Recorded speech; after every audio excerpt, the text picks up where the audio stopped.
Hi guys, Ben from Busy Loans. Today I have with me Aaron from Dentless, who do paintless dent repair.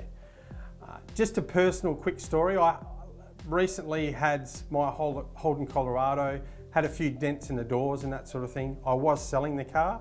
I gave it to Aaron, who tapped out quite a few. There was 4 or 5 small little pin dents on the doors and that sort of thing from normal usage, and made it absolutely immaculate, and I achieved a better than expected price when I sold the car.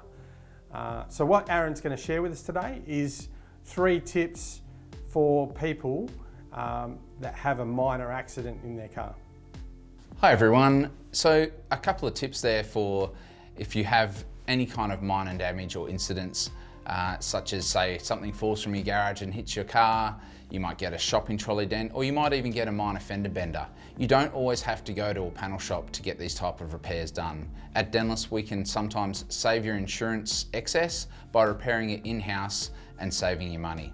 A second tip is, if you do have lots of shopping trolley dents or minor damage, it is far better to have that sort of things repaired prior to any type of resale. It does add significant value to your car prior to selling, much like what Ben had with his car.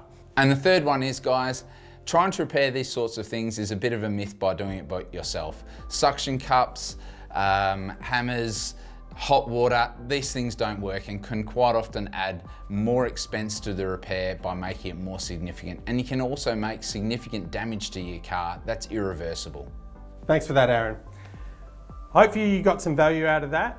If you are looking to sell your car, or you've got a minor repair that needs doing, please don't hesitate to hit up Aaron at Dentless.